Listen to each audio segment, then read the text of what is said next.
We're live! Hello. Hello! Hello! I Happy want to New do Year. Happy New Year, everyone! But this is our first show in 2023. Oh my god, I can't Mm-hmm. even. I have to get used to that. 2023. All right. So, did you have a good New Year? I did have a good New Year. I was just telling you about it. Yes, Yeah. yes. Yeah. Same, I had a same. great time. Did everyone have a good New Year? Well, is it over everywhere? Yes, it is. Okay. I think so by Uh, now. Yeah. yes. All right, Well, guys. for this calendar, because we know that the real New Year is Nowruz. Guys, let us know in the live chat where you are watching from. Okay. And yeah, or just say Happy New Year. But yeah, so this show is very international. Our audience is from all over the world.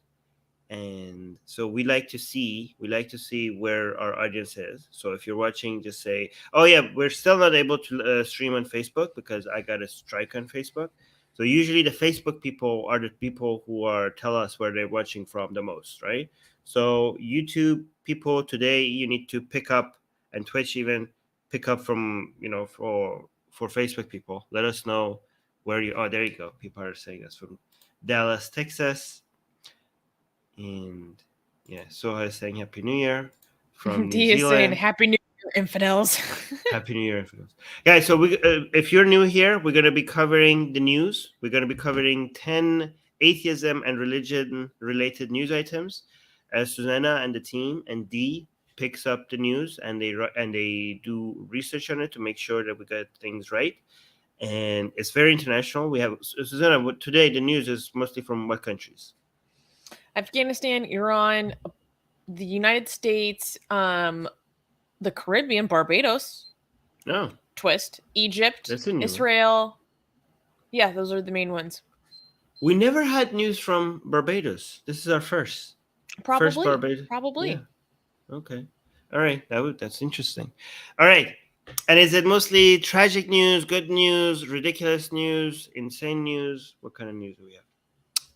We have a couple rough things to start out with, but that's just because they're very important to cover, and then a bunch of them are just like ridiculous.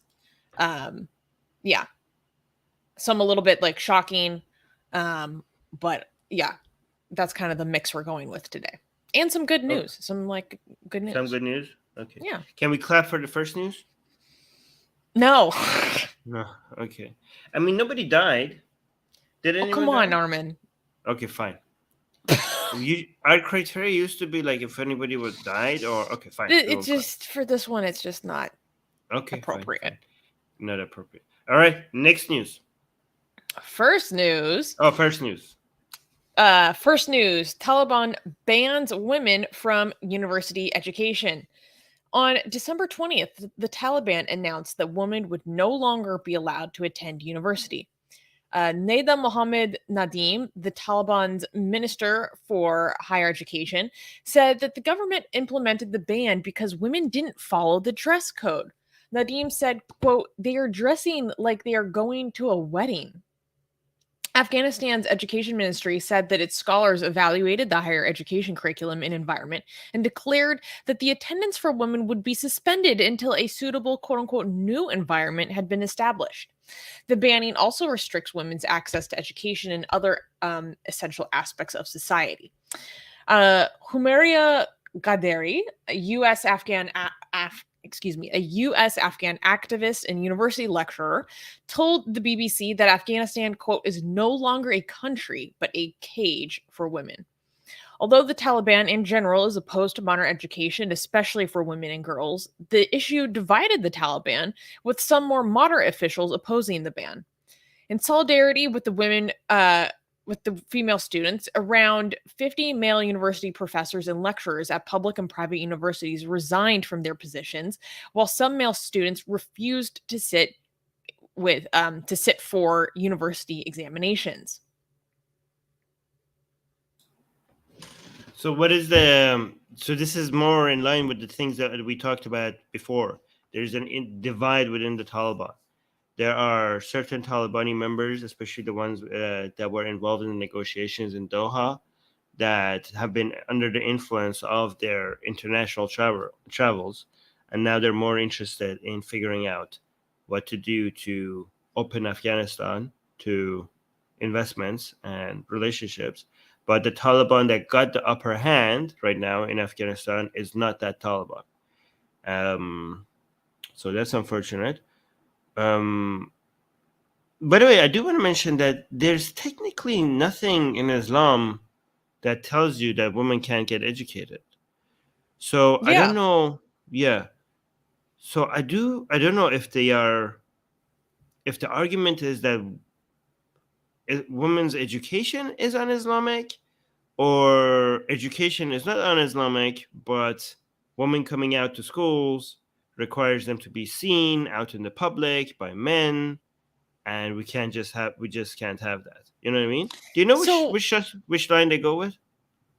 the excuse for when they banned girls from high school, which they were going to reopen and then they rescinded it on the day that it was supposed to reopen, was that the uniforms for the girls were not appropriate. Right? So it was about clothing, it was about dress as a means of control. This is basically, from what I have read, a similar line of reasoning where it's they implemented the ban because women didn't follow the correct dress code. The minister said that they were dressing like they were going to a wedding. I don't know what that means. Like, you're going to a wedding that's like formal in my experience. Like, it's not like they're No, dressing like they're going to a club in Miami. Like, I don't, what does that mean? it means that they So had their nice dresses on. there's the basically it's again saying that, oh, this is inappropriate, and they're coming up with the excuse that supposedly this will be lifted, this ban will be lifted once they can assure the appropriate environment for women to have this kind of education. Now, I don't believe that in any sense, because that's what they said for secondary education, meaning high school, as we would call it in America, like months and months and months ago, and we've seen no progress on that. So I don't Right. believe that there is going to be any change. I think it's just an excuse. Yeah, it is an excuse. But is it because they have the Islamic view? So, okay, here's the actual motivation. Okay, the actual reason I think women shouldn't, they don't want women to be educated, right? Educated women are independent women. Independent women are women that you can't control. This is obviously the main reason, okay? But the Islamic excuse, which we know it's an excuse, is it that, like, we're trying to figure out, is the Islamic excuse that women's education is un-Islamic? Because there's nothing in Islam. Look that says women's education is un-Islamic, right? But so I would like to have that discussion with Danny Hayaraju, because I don't know where he gets that from. Like, I Okay, look at yeah. all the So hadiths. for Look at all those who the don't hadith. know, Daniel Hakikaju is an Iranian American Muslim fundamentalist, Sunni Muslim fundamentalist, who has been lately openly advocating against educating women, um, even girls. And what is his arguments? Well, I mean, one of them is that essentially it leads to Prostitution. degeneracy, the Prostitution. prostitution, because he said if Yes. if your daughter goes to get college education, your granddaughter will be on OnlyFans, Yeah, it which says that's a leap. education. It says college is a gateway to OnlyFans, basically, which is kind of bizarre because it's the other way around.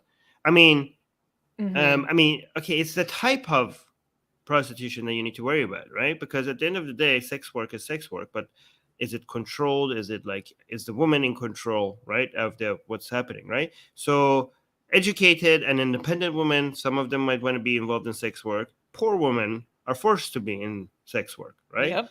But so the type of sex work poor women are is very different from the type of women that independent, you know, educated women are in, right? So Hmm. it says, like, Danny Hagaju comes and says, like, oh, education is a gateway to prostitution, but we know especially in countries like this, the highest amount of prostitution and forced prostitution is happening to women who are not educated, who are And poor. we can see this Like, empirically.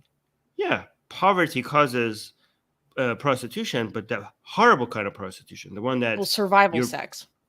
yes, exactly, the one that you're being used, not the one that you're in control of everything. Hmm. So I don't know where these people get that from. Um, yeah, it's insane. I don't know. I don't know where he gets that from, because he usually has a good line of reasoning between Islam and his conclusions. But this is just coming out of nowhere. I don't understand. Yeah. Yeah. I think it's really important for us to keep talking about what's happening in Afghanistan, because a, a lot of the focus right now, I mean, understandably so, is on what's happening in Iran, what is happening to women in Iran in particular. But what's happening in Afghanistan is like on a whole different level.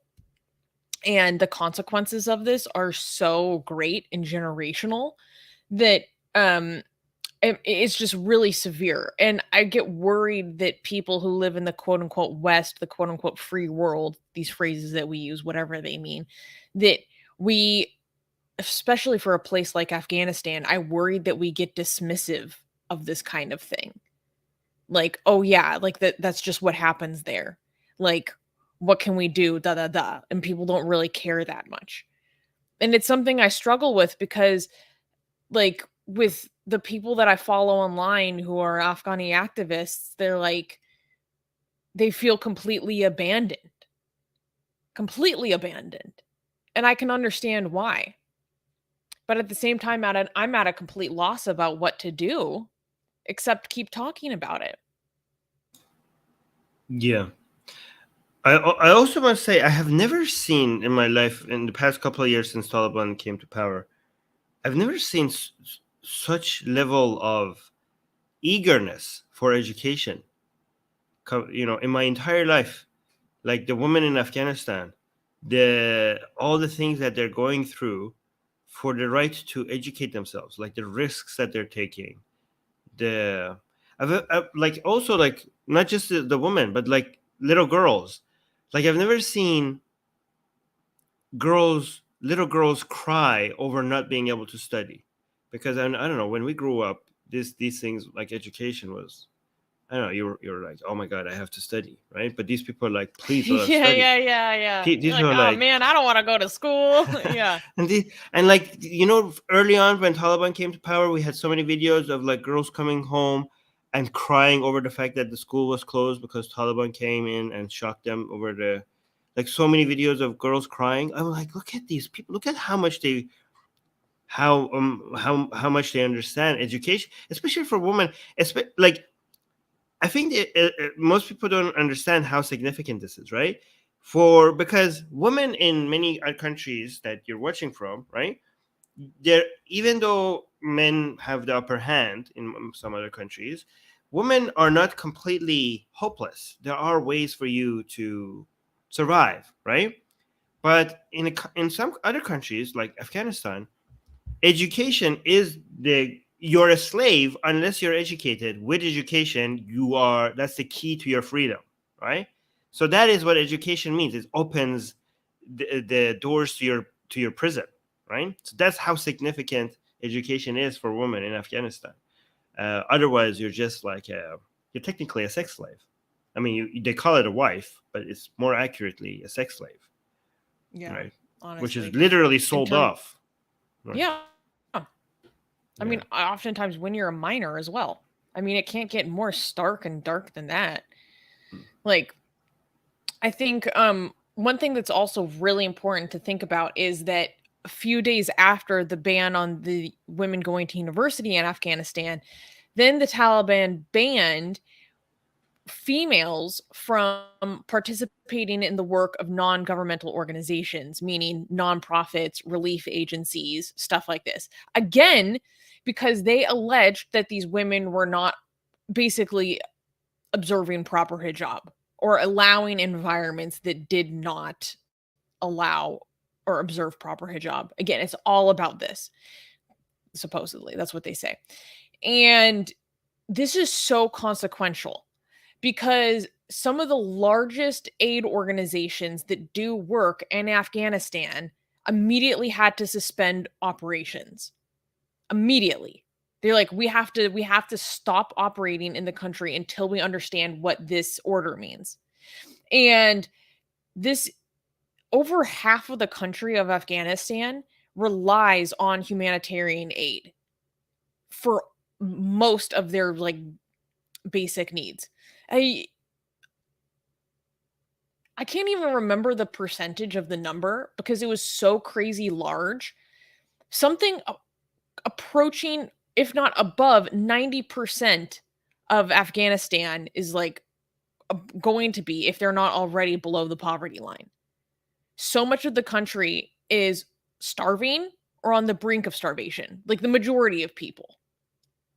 And so just removing women from NGOs, like foreign aid workers, or even Afghan women who are working there, is like going to cause such a severe level of deprivation for the populace, in addition to all the other BS they're already dealing with. It's like, it's so cruel.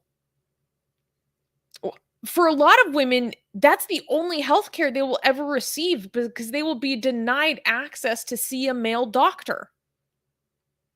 And now women aren't allowed to operate, say, as a doctor in a healthcare setting in a relief aid agency.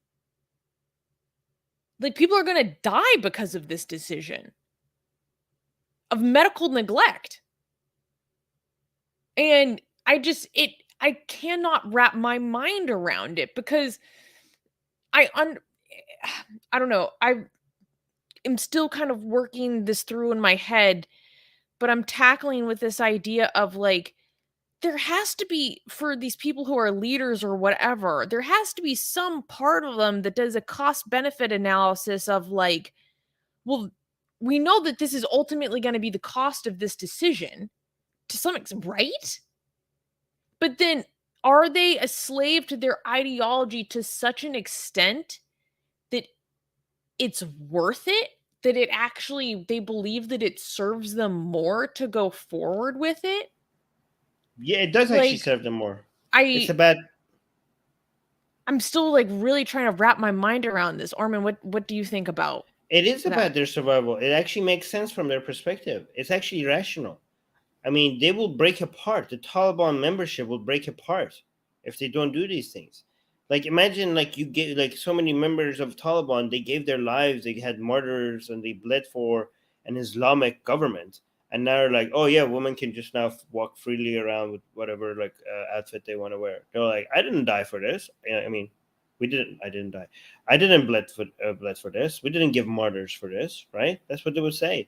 And there's already, they already have problems with people leaving the Taliban and joining ISIS, which is more Islamic in their mind, a lot of the members. So they don't want to encourage more of that. So this is about it's more about making Taliban survive than making Afghanistan survive. Mm-hmm. So that's what it is. I think that's a really good way of putting it. And it's so bleak, honestly. And I don't know if it can be done. Yeah. Secular Sakai saying, I predict the Taliban civil war. There are already reported disagreements among their ranks. I don't know if there's disagreements is just going to lead to a civil war. I don't know if that's going to happen. But I also want to mention, like, to highlight how tragic this is. I remember watching the story of a girl who was her future was being a doctor, right? That's the future that she was looking forward to. That's what she was studying for. That's what she had so much motivation in participating in school and doing so good in school, right? She's now, at the point that I was watching that, school was canceled and she was being sold off by her father, okay, as a young little child to somebody as a wife, right?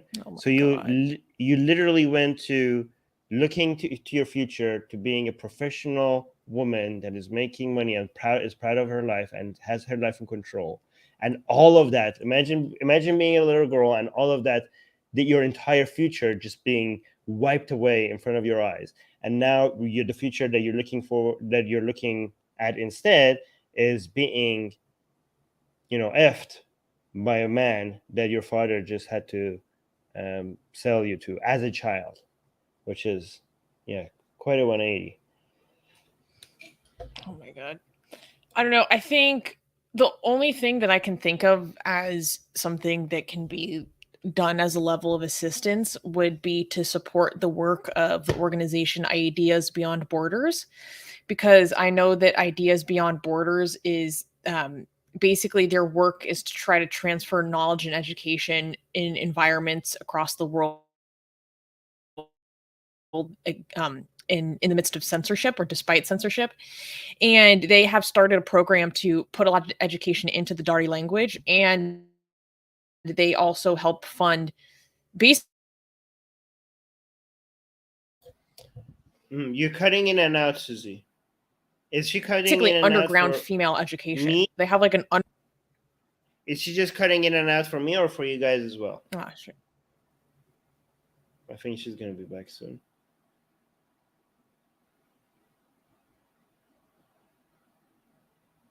Susie sound okay.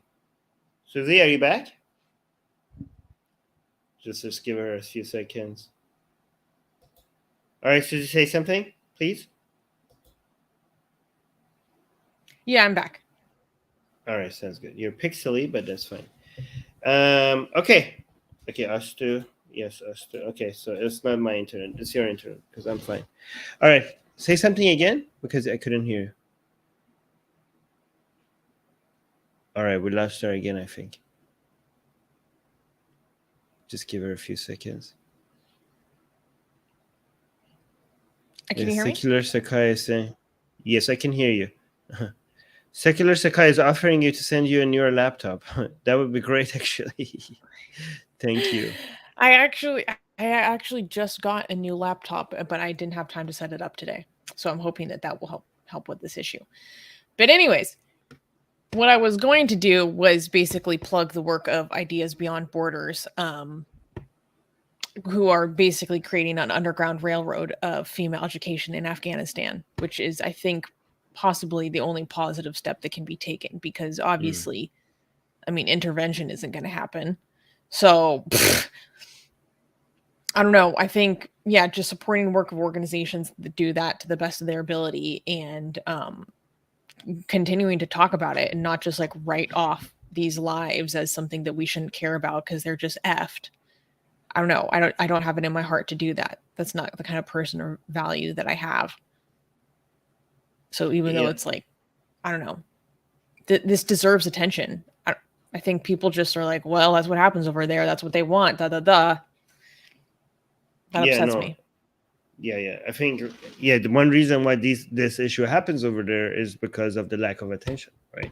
So it's not, if more people around the world actually cared about these things, it would be less likely for them to happen. So thank you for bringing that to our attention. Okay, cool. We should move on to the next news. Yeah.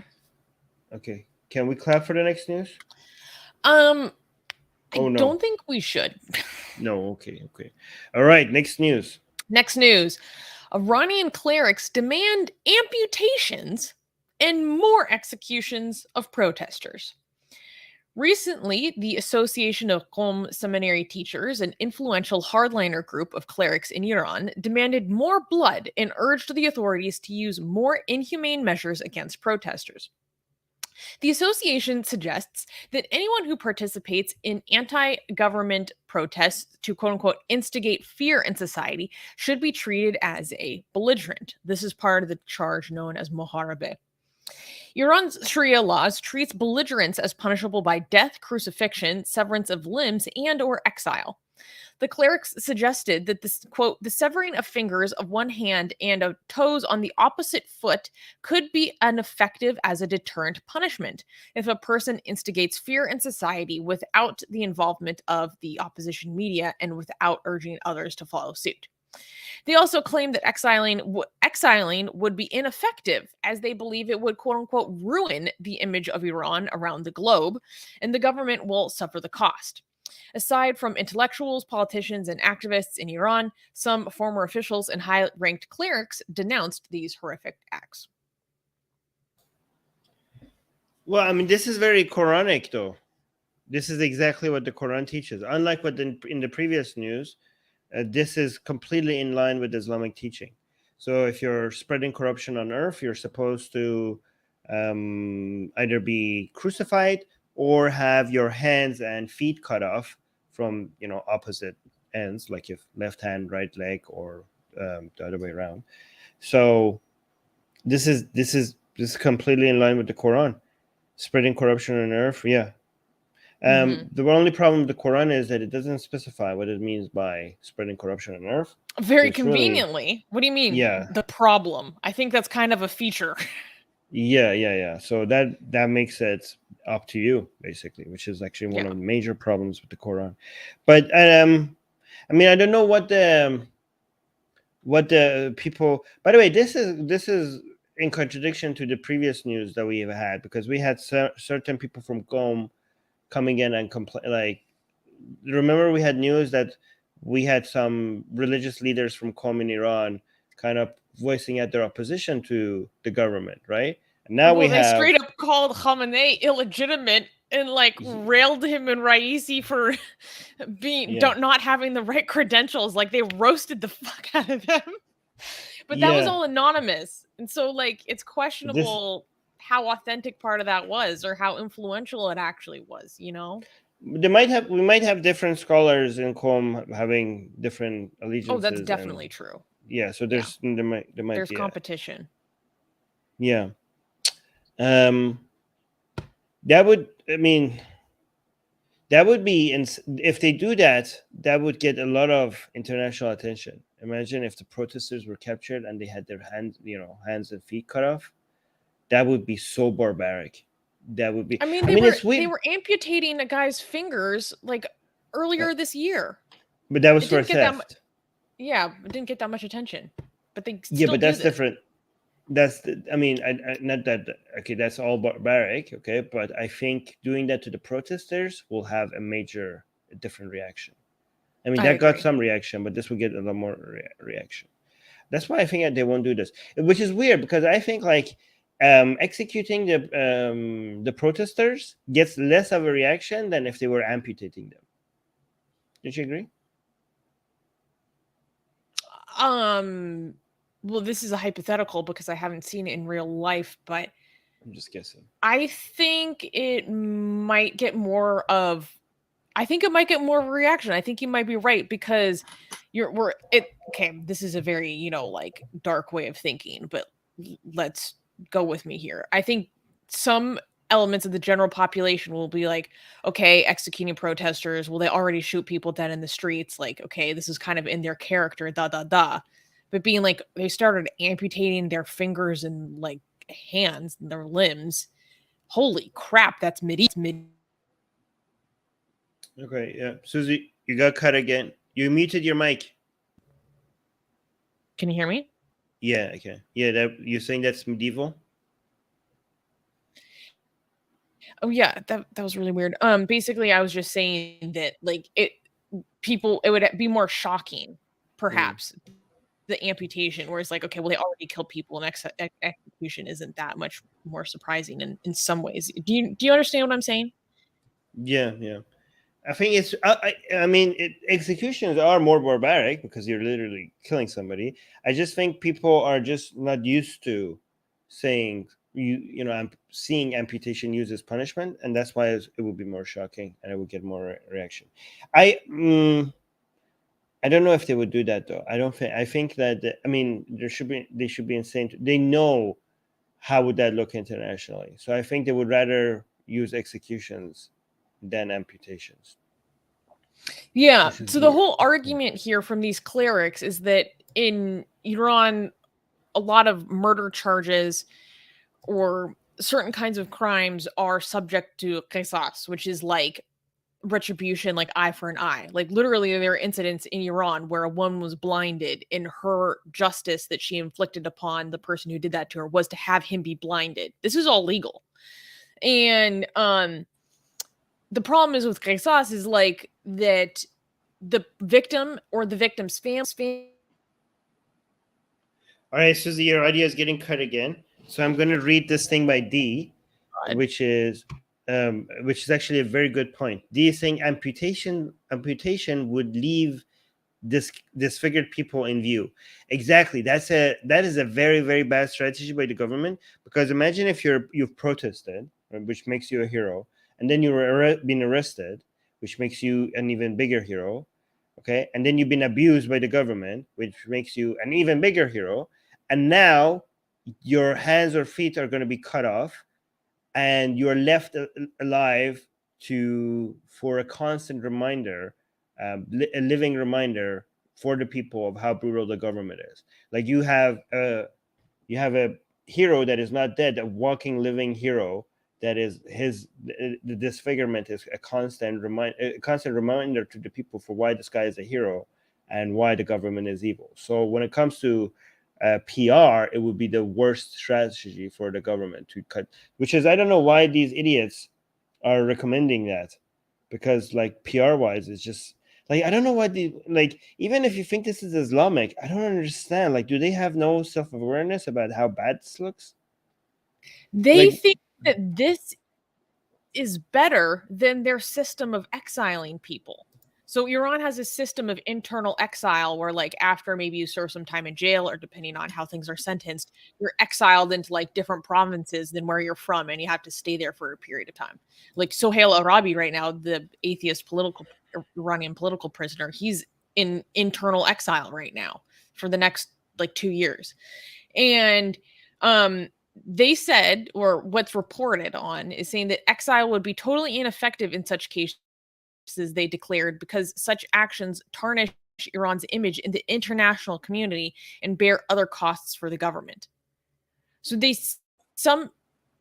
when you're talking about, oh, do they have any awareness of the international image when it comes to asking for these kinds of things? Clearly they do, because they are considering international media when they say stuff like, oh, well, exile wouldn't be good because it would tarnish our image and it would bear other costs to the government in that way. I don't know how they come to the conclusion that amputations is preferable if you're making those considerations. Yeah, they seem to be. I don't understand this. I don't understand. There must be idiots or something, or is there something that they know that we don't know? Yeah, but go on. Oh, that was the ends of my thoughts on this.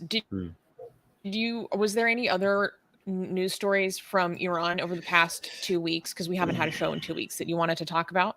There's one. Oh, look at that look on your face. That look on your face. Give it to me. What is it? No, you know which one I'm going to talk about, but should we talk about it now, or should we wait for more updates before we talk about it? No. Let's talk about it, and we can just do what we always do and just give the preface of like, this is what we know so far. That's responsible. We can give that, honestly. Okay. So this is what is being reported so far. Okay. If it's not accurate, we will update you on this maybe next week. Okay. So there was a mullah who was, okay, I don't even know how to start. This is pretty shocking. Like when in the Iranian Atheist Republic's Persian Discord server, we were like, what the hell is happening? There was a mullah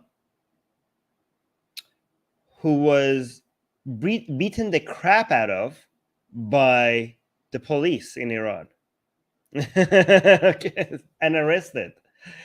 Beaten the crap out of and arrested and then hospitalized because of the way he was treated. Okay. So cheer, Baba. So the mullah was in Qom, a mullah in Qom, which is the most religious city in Iran. Okay, so the most religious city in Iran, we have a mullah coming out and seeing a woman without hijab, and he harasses her, telling her to put a hijab on. And apparently the people around start attacking the mullah and swearing at him to leave her alone, let her be. And then what happened is that the mullah calls the police. They're like, there's a woman without a hijab and she's not listening to me. So she calls the police, and the police shows up and tells the mullah that removing the hijab, not having the hijab, is not illegal. Okay? And she's allowed to not have the hijab. And they tell the mullah to lower his voice. And apparently he did not. So they beat the crap out of him and arrest him. Again, we were waiting for updates to see if all of this is accurate. But what I'm telling you is so far what the mullah himself has been saying from his hospital bed. Like he's been in his house in the hospital, and he's recording himself, and he's complaining that this is what happened to me. That the police, I tried to do amr bil ma'ruf and nahy anil munkar on this woman, like, which is basically the Islamic version of vigilante justice, which is allowed, right? And the police told me that it's not to keep mind my own business and to keep my voice down. And they beat me and they arrested me. And now I'm in the hospital. So I don't know what's happening. This is bizarre. What I can tell you is that two parts of the story is we know for sure that it happened, okay, because we have recordings of it. The mullah was arrested. The mullah was hospitalized. Like, we have videos of his arrest, and we have videos of him in the hospital uploading videos on social media explaining what happened. Oh right? my God. So we know these things.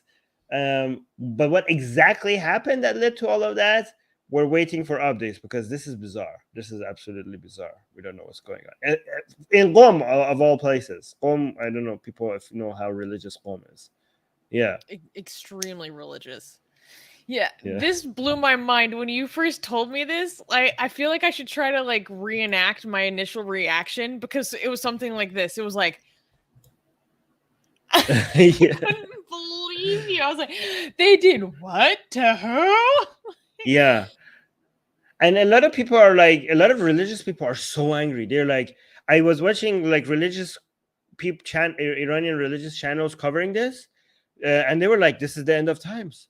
This is the sign of end of times. Everything is upside down. Like, you told me that, and I was like, I think they might be right. No, the guy was like, they're like, what's happening? Is this the end of times? Because like apparently in the end of times, good becomes evil, and evil, so they were like, we need to find this police and punish the police, because how could the police say that this is not illegal? Like, they were like, can we send him the law, because it's definitely illegal.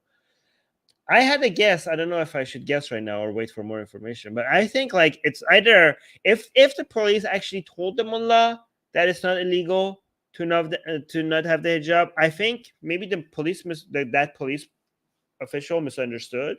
I think the higher ups told him not to execute the law right now on the hijab, and his translation of that was that it's not illegal to not. I mean, there are many laws in Iran that are on the books that are not being executed. So I think they were like just treating this law like that for now because of the protest. And I think maybe either the police misspoke, or maybe the mullah misunderstood. Maybe the police said like, oh, we're not going to arrest people for not having hijab. And the mullah's understanding was like, oh, it's not illegal. I don't know. But something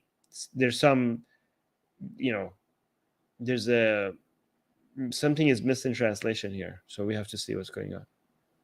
It's absolutely wild. I think Yes. There's actually a couple of things that have happened recently that that are important that we haven't talked about on the show. So I want to like quickly do some catch up.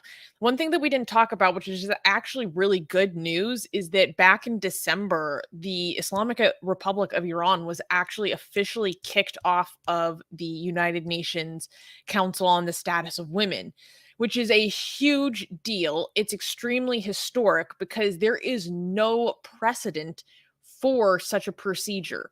So the fact that this motion that was carried forward to vote Iran off of the Council on the Status of Women was a huge success, completely unprecedented.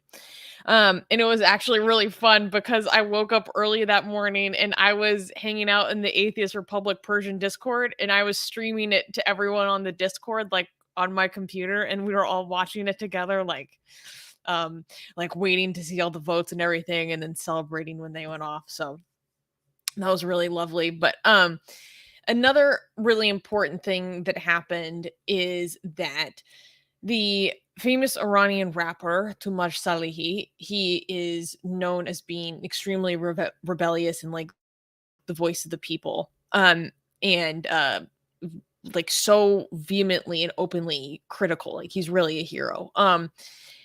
There was a video that came out of him recently, the first time that he was seen since his arrest, where he was basically in a forced confession. and there were signs of torture and beating on his bodies, just like clearly in the video. And the authorities even made the forced confession that he was in look like a parody of one of his music videos. Like, that's how twisted these people are. They did a parody of his own work. Do you have any understand why they would. No, I don't understand what. Like, I don't know if people understand. So Too Much, who's a rapper, has a video that a music video that in that music video he's been arrested and they're doing a forced confession of him, right? And now when he's in real life, when he's actually being arrested, the video that the government put out of his interrogation, they made it match his music video. Like, they put the cup exactly in the right same place. You know, the camera work is exactly the same thing. The paper that they put in front of him is like, it's frame by frame. Like, it's like they're copying it on purpose. And I'm like, why? I don't understand. Are they like ridiculing him, or are they like admitting that this is a forced confession? Because the video, the music video was a forced, but it's a show of power. It's a show of authority.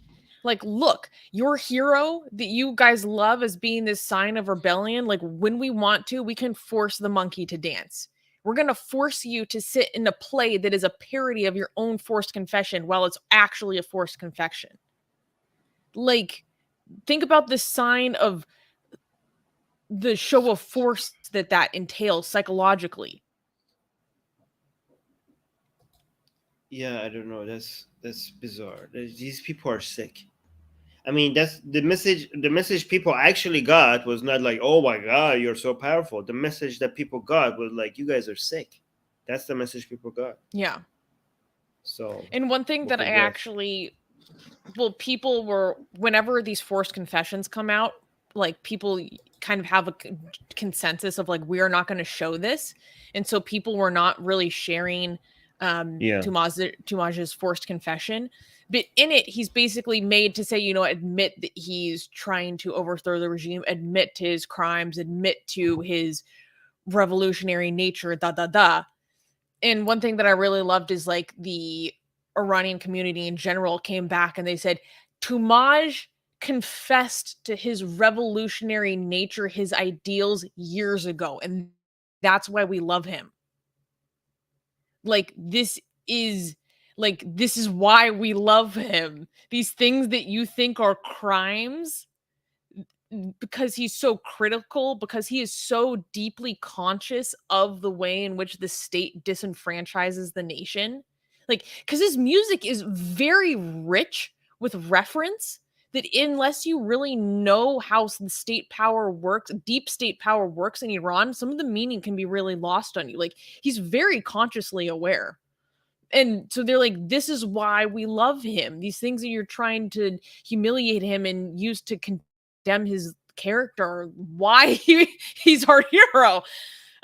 So seeing people take that and flip it on its head, I thought was really beautiful. But I mean, in the face of something that's so horrible, you know, you kind of have to take what you can get. When it comes to Toumaj, a really important thing that came out is that he has a oh my God, am I frozen? No, I'm not. He has a political sponsor in Germany. I can't remember her name, but she has adopted him basically as a political sponsor, in the sense that, like, if the Iranian government takes any action against Toumaj, the idea is that they're answerable to her in her power as a a German state official. So she's been putting out information about his case and basically saying it's been over 60 days since he was arrested. And the news that we're receiving about the state of his health is really, really concerning. Like, I heard some news that he might lose eyesight in one of his eyes. He they've like just broken a ton of his fingers. He's in a very, very severe medical condition based on the information that we have available.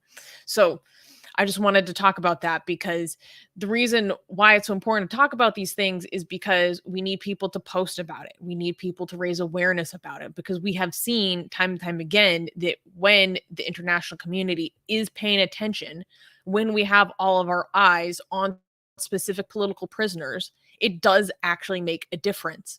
And so I would like to encourage people to go do some research, maybe about maybe Thumaj, maybe a different Iranian political prisoner, and just like make a post about their case because it actually does help. The other thing that I wanted to talk about is that a lot of people have been noticing that over the past few weeks, particularly the last 2 weeks until this last Friday, there has been kind of a what's the word I'm looking for? A decrease in the amount of demonstrations that we're seeing across Iran. Like, oh, Armin was telling me that in your pro-regime circles that you follow, they're like, oh, what happened to your revolution? Da da da. Like, oh, we're so scared because things seem to be petering down. Part of this is due to the weather conditions that are happening in different cities.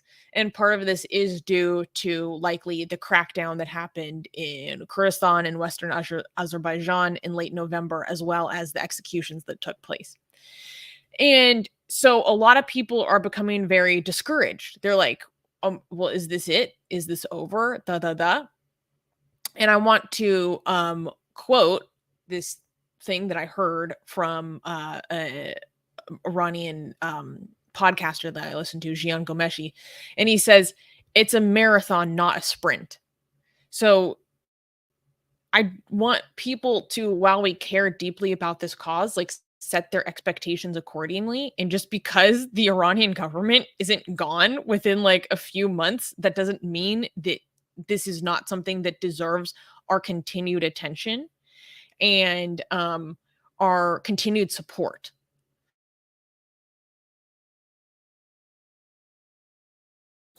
Because revolutions are You're getting cut. We need to. It's over a series of years. Yes. But we need to move on because your internet is getting worse, and I want to make sure that we finish the news before we lose you completely. Okay. Okay. Do you have any thoughts on what I was saying? No, we need to move on. We need to move on. We need to move to the next news because we spent so much time on it. All right. Can we clap for the next news? Oh yeah, this is wild. I mean, we don't like it, but it's fun. All right. Next news. Next news. American academic fired over Islamic painting showing the Prophet Muhammad. So the woke blasphemy outrage has now reached America. Joy of joys. Okay. Recently, Hamline University, a private liberal arts college, reportedly refused to renew the contract of an art history professor for showing the images of a medieval Islamic art piece depicting the Prophet Muhammad. This is in Michigan. Reports say that the professor warned the students in the online class about 2 minutes before showing the art, allowing students to turn off their cameras if they choose to. One of the students complained about the inclusion of the painting in the class. The painting was an artwork depicting the Prophet Muhammad receiving the first revelation through the angel Gabriel. The incident sparked an extensive media coverage and administrative commentary at the university, with Hamline University's Associate Vice President of Inclusive Excellence calling it, quote, undeniably inconsiderate, disrespectful, and Islamophobic. The professor was reportedly not given any opportunity to explain the lecture and the activities, and no academic due process. The president and associate vice president of Inclusive Excellence of Hamline University wrote 2 emails regarding the incident in which it mentioned that, quote, the respect for the observant Muslim students in that classroom should have superseded academic freedom, end quote. PEN America, a literary organization in the United States, wrote a statement on its website condemning Hamline University's actions toward the professor. The respect is more important than academic freedom? Islamophobic? This is look at this painting. This is a painting honoring Muhammad. This is actually different than the painting that was shown. Okay. What was the painting? But it's very similar. Okay, what's the painting? Is it like a painting with has the face covered and flames around the No, face? Okay, does no. it? Do you have it? Do you have the painting? Oh, is it this one? I can show you a picture if you give me a second. Okay, because that's important. No. Islam. Okay, okay. There's a delay between your audio and what you're saying. Okay, so but Islam. Okay, so Islamophobic. How is it Islamophobic? The guy gave you a trigger warning. The guy is teaching, like, I don't understand these people's definitions of Islamophobia anymore. Like, I mean, well, actually, it never made sense to begin with. But can you, let me know if you have the painting because I really want to see this. I just put the painting in the private chat. It's absolutely nonsensical. This is a famous painting that is By from Muslims. the early 14th century.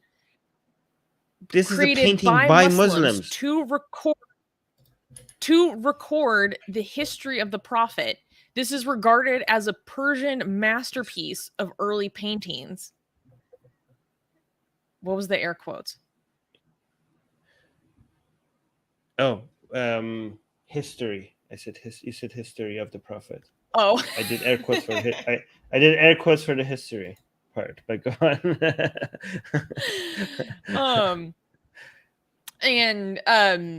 Yeah, this is so basically Newsline magazine wrote up a very good article that I read online by an art history professor about how this is regarded as a masterpiece. This is taught across the Muslim quote unquote world as part of their history, as a masterpiece of their history. It's widely regarded as Islamophilic because it's a positive towards Islam, in other words, because it is supposed to be recording this story, and it was made or for the text of a historian, medieval historian going through Muhammad's life to record everything about his first revelation. It's one of the most important stories of Islam. And so the idea that this is blasphemous, and the person that made this decision, or body that made this decision, is ironically the diversity, equity, and inclusion branch of this university, essentially.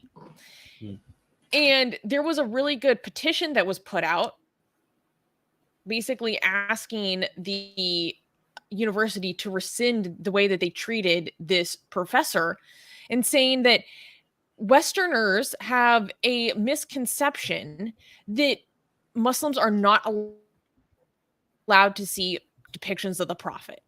And that this conception is actually because they only hear from fundamentalists. And it's created a fundamentalist Western echo chamber that actually then curtails the ability of other Muslims to then learn about their own history.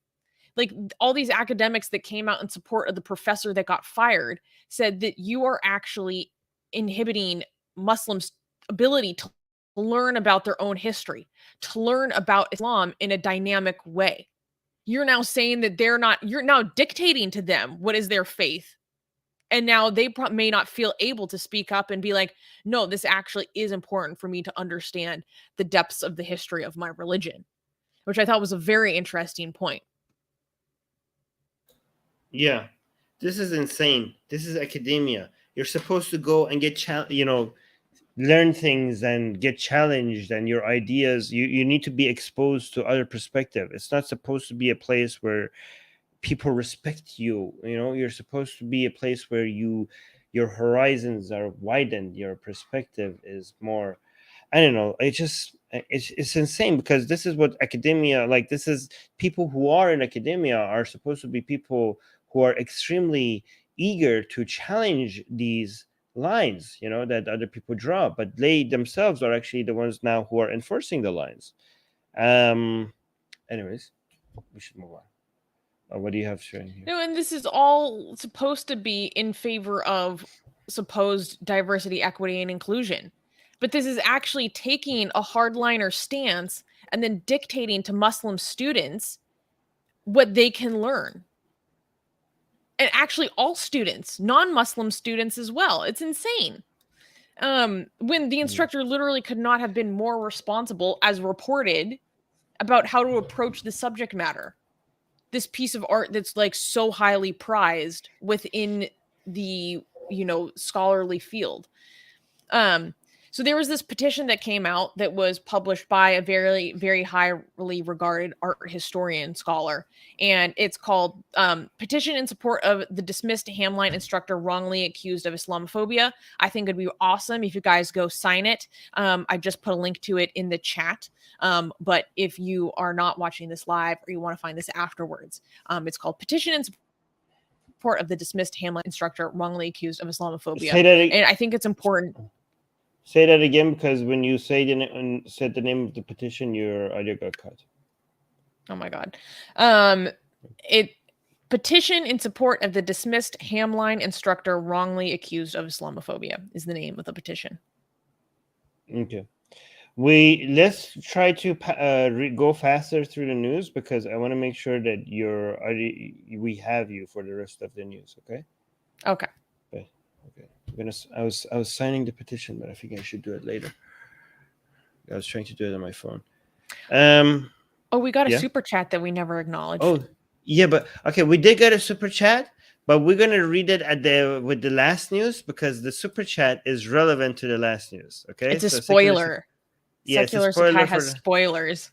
Yes. So we're gonna keep it highlight. We're gonna keep it starred and our back pocket, and we're gonna bring it up right at the end. Oh, people are signing the petition. Thank you, everyone. Good job. Awesome.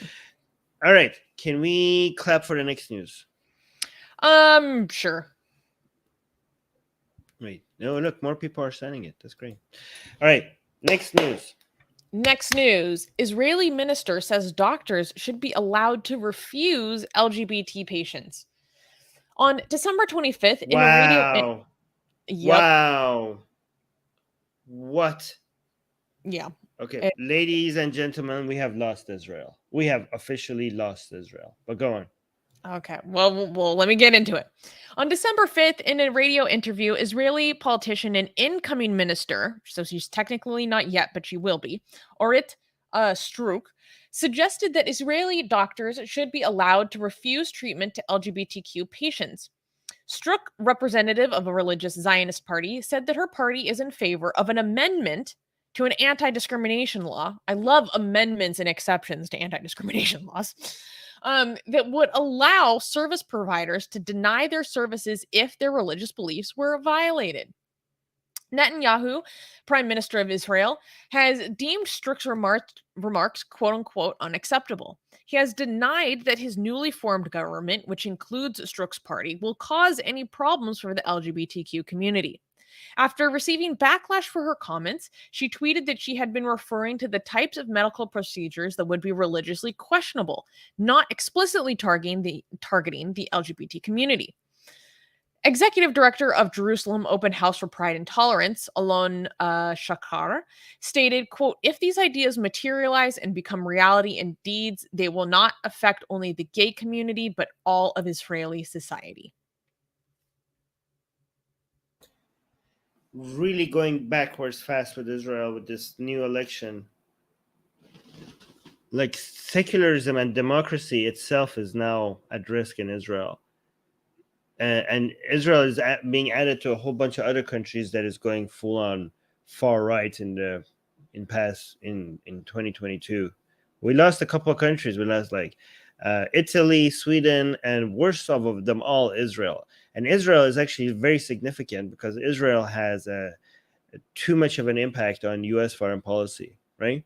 So this is really unfortunate. Israel was supposed to be the place in the Middle East where you could point to as a place where secularism and LGBT rights and a functioning democracy is actually capable of happening, right?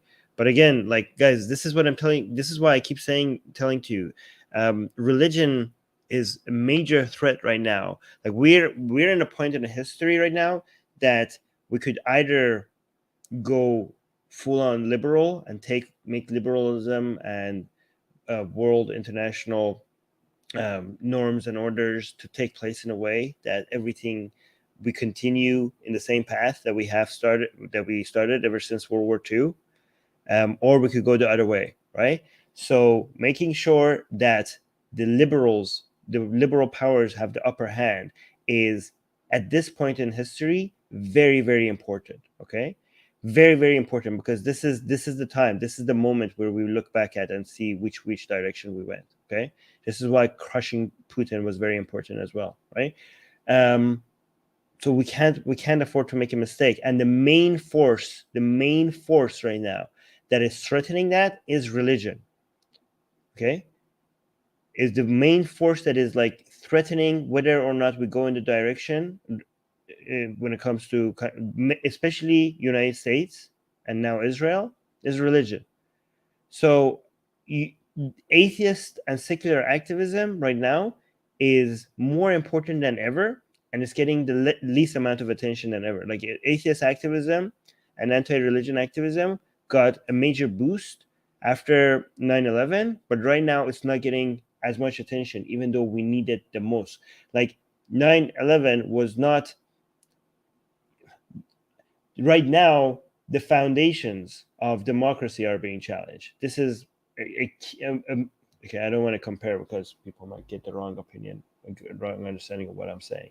But I'm saying the future of everything is right now at question. Okay? So, anyways, Israel is going down the drain. I just hope that we need to get more involved with atheists and secular activists in Israel. I don't know how, I don't know when, I don't know if anyone is interested, but I have gotten messages from some atheists in Israel, and they're showing me the laws that they're about to pass, and they're saying that this is completely.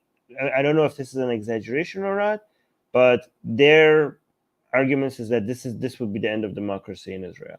So I would like to have, yeah. Anything in particular makes you say the end of democracy?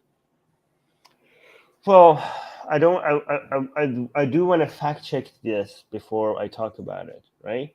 I do think like liberals. I have to analyze it. I don't want to make any claims here, but that's why I didn't say that's what's happening. I said this is what they're claiming, right? But they showed me the laws that they're passing. I don't know if they're passed or they're trying to pass, but it basically tips everything within the school system, the military, the rights, the way elections are done, everything in a way that the right-leaning people will always have the upper hand going forward, right? Oh my god. So we got a super chat by Veru and says, looks like Armin gave up on India already. What makes you say that? Yeah, actually, I've constantly said that India's long-term future seems bright. No, but thank you for the super chat. Yeah. Thank you for the super chat. No, I do think India's economy will save it from going full on right wing. I don't know, like longer term. Short term doesn't look good. But India is another good example of why right leaning fascism is a major threat to democracy. So yeah, actually that's a good reminder. India is a great example. Yeah. So India, like far right religious extremism is a threat right now in India. Is a threat right now in the United States, is a major threat right now in Israel, and yeah, it's a threat in Russia. So the only major country right now that fascism is a major threat, but it's not because of religion, is China. But most other places where liberalism is being challenged is either because of religion or religion has a major role. So that's it. Silva just celebrated his 13-month membership by saying Happy New Year. Thank you so much, Silva. I said it. All right. Do you have any other comments that you want to add to this? Oh, Susie just got cut. We should move on first. Susie, you're with us? Are you with us, Susie? Susie, one? Had some interesting thoughts about like why Netanyahu. Oh. Okay. Say it again now. Say. You're back? All right, we need to move on because your internet is bad. Can we, Susie? Oh my God. crap internet. America is supposed to be the first. It's supposed to be the world superpower, and this is their internet. The next news is actually pretty interesting, so I hope she's back. All right, let me read some of your comments while we wait for Susie.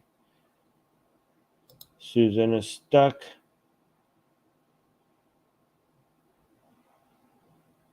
America, what? A shit hole country wanna be. Yeah, I know. She should connect through Ethernet. I don't know why she doesn't do that. Please save Susie. Okay. Susie? Let me see if she's...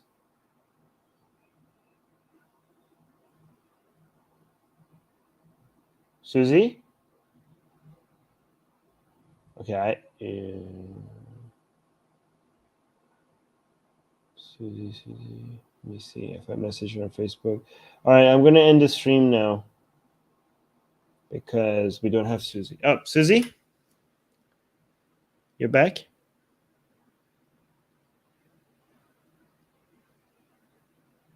Can you hear Yeah, I me? don't have your audio. Oh, yeah, there's a huge delay. Do you have an Ethernet, or are you connecting through Wi-Fi, or is there a way that you could connect through Ethernet instead of Wi-Fi?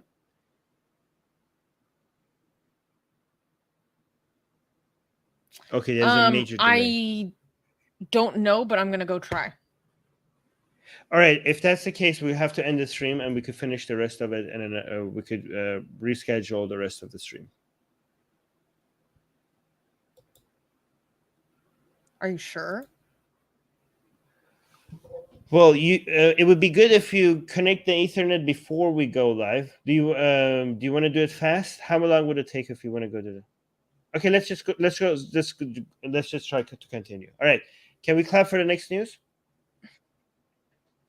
No. Okay, next news. Next news. Egyptian atheist YouTuber arrested after debating Imam.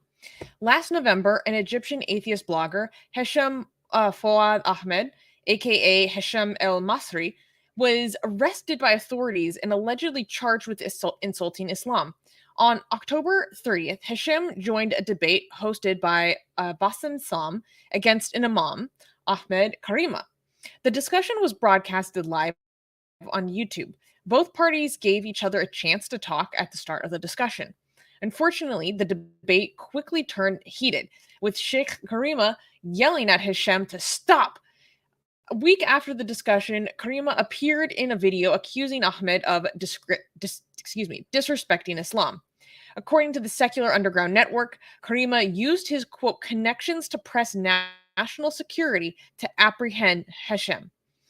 Karima has also urged the public prosecutors in Egypt to arrest Hesham and charge him with disrespecting Islam and to block his channel in Egypt. According to Sarah Leah Whitson, the Middle East and North Africa director of the Human Rights Watch, quote, atheists are one of Egypt's least protected minorities, although the Constitution ostensibly guarantees freedom of belief and expression. So, what was the charges? He was doing a debate. On what charges was he arrested? So, I actually received an email about this from someone giving me a bunch of details, and then a blogger wrote about it on the Secular Underground Network. And I can't speak Arabic, so I don't know, presumably what Hisham would have said that would have disrespected it in general. But it's like just this idea that he was supposed to have this discussion with the sheikh, like with the imam, about religion, and that it became heated, and eventually they had to cut the whole thing short. And then, according to what has been relayed to me, this sheikh then used his connections in the state security apparatuses to then go after Hisham. Wow. For being an atheist and talking about it publicly. Sounds like a sore loser. I think he was just offended that he can't defeat him in a debate. Yeah, Secular Proton in the live chat is saying, okay, so I can't defeat you in a debate, but I'm going to ruin your life. Also, Soha is saying it's Hisham, not Hashem. Oh my God. Excuse me. That was my dyslexia. You have fragility issue. This is so stupid. And you said how long? Okay. Yeah, you also mentioned in the article that there was a similar case with Muhammad Hashem. Mm-hmm. Okay. Well, sorry, I was looking at the video debate, but did you mention that he's still in jail right now as we speak? I have not heard any updates about what has happened to him since. The person who managed his YouTube channel suddenly reported that he hasn't heard from him, that he can't get in touch with him. And then, according to the information that has been relayed to me, it was discovered or found out that he's been arrested. And I haven't heard any updates since. And there have been other people who were accused of insulting Islam, and they were granted bail after some time. But in general, if you're an Egyptian atheist and you find yourself on the wrong side of the law, you are in a really bad situation. Like with what happened to ex-Muslim atheist YouTuber Sharif Gabr, like he is basically trapped within the country with people trying to kill him constantly because of his outspokenness, and people went after him legally. All right, let's watch some of this clip, because this is the part where at the very end, because I went to the very end of the debate. This is where it gets very heated. Look at the wagging fingers. Let's play some audio, see how heated it got. Hold on. Let me just go a little bit back. يا جماعه ايه دي اشياء لما انت جاي تتكلم عن الاسلام الاسلام احسن منك ومن اللي ربوك يا عديم الادب. يا استاذ هشام من فضلك يا استاذ هشام خلينا نسمع الدكتور. يا راجل انت مش سامع التطور والسب، لكن تجيش واحد من الاوباش انا ما غلطتش فيه، هو عمال يشتم يتكلم على الدين ويروح الاول يتعلم الادب. عديم الادب. يا Oh my God. دكتور Alright, this is the part where one of them gets up and leaves. Hold on. لا مش مع هذا الحيوان. معلش لا كده كتير يا اسلام. بص انت راجل كبير وانا محترمك، انت راجل كبير وانا محترمك، لكن انت راجل قليل الادب، انت شيخ قليل الادب. اخلاقك اخلاق نبيه، انت اخلاق اخلاق نبيه، انت اخلاق. معلش انا هستاذن. The moderator kicked him out. اتفرج عليه. Kicked out يا فضيلة الشيخ نهدى بس شويه. هات يا سلام عليكم يا مولانا. He left. للاسف اتحاور معاك. سلام عليكم يا مولانا، ما تزعلش يا مولانا. Oh, he left. Okay. يا مولانا. Man, this must be making a lot of noises in the atheist Arabic social media right now. This must be like a major bombshell. I can expect. Yeah. All right. Let's make sure we. Yeah, it's honestly like really scary to be an atheist in Egypt. All right, your audio is coming to us with like a few there's something really hours important. of delay. Okay, say it again, because there was a delay. Oh, there we go.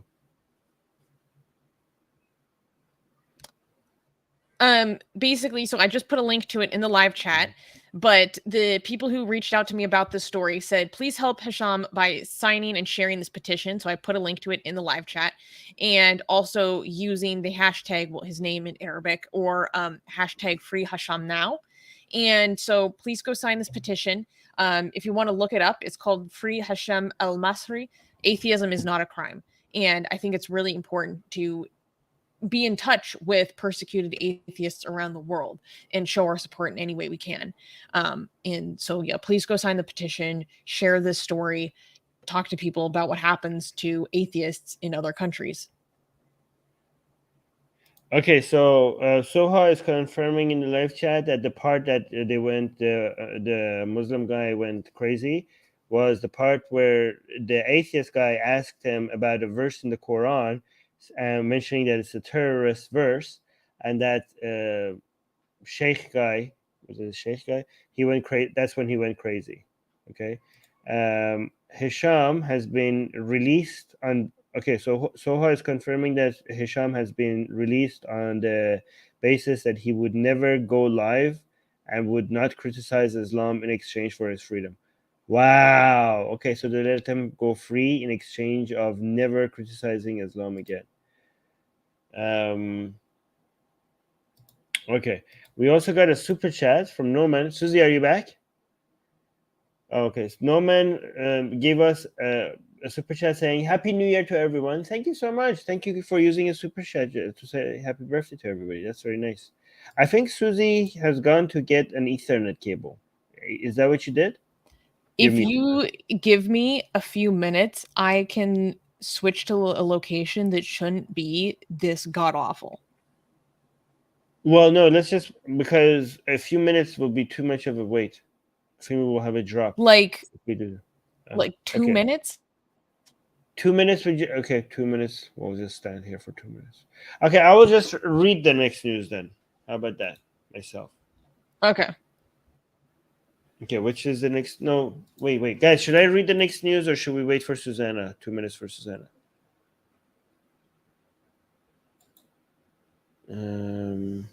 Yeah, let me actually see the next news. Is it the Pope one? Vatican. All right, I'll read the next news. Okay, go.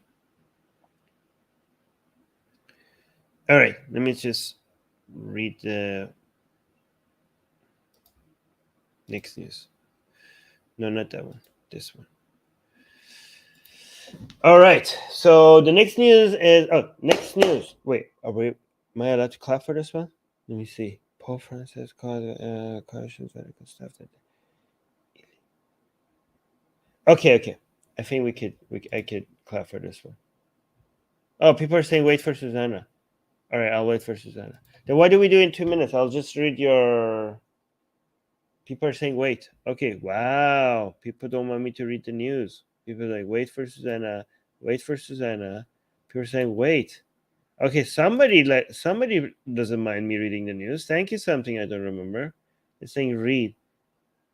Someone's saying read something else. Okay, most people are in favor of waiting for Susie. So none of you likes me reading the news. Okay. I see how it is. No, I won't do that. So the title for the next news is Pope Francis cautions Vatican staff that an elegant demon is among them. Elegant demon. I don't know what the hell that means. So I can see Susie in the background. She's preparing. Okay. Wow. This person is like, you are boring. Okay. That's why you guys want Susie. Okay, she's ready. I can see she's in the office now. Wow, why didn't she just start from there? Look at it. That's even a nicer background. All right, guys, just give us a few more seconds. Susie is almost ready.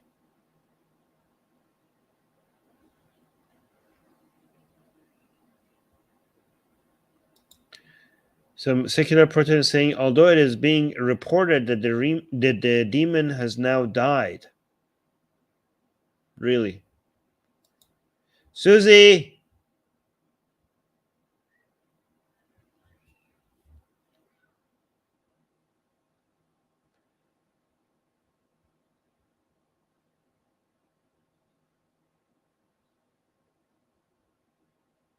Oh, look, Dee believes in me. Dee is saying, Armin can do it. He started this whole thing. Well, yeah, but I also recognize that I need help. What's up, Armin? Not much. Susie. Yay, report. Yeah, guys, sign the petitions in the meantime. Oh, Susie just cut off. Should I just read the news? Guys, let me just read the news. I don't think demons can die. Demons can definitely die. Oh, Soha is saying I was there when the Hisham incident happened.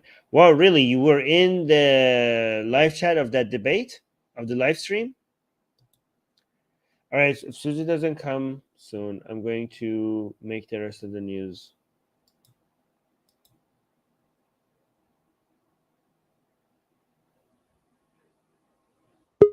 Oh, there we go. Finally.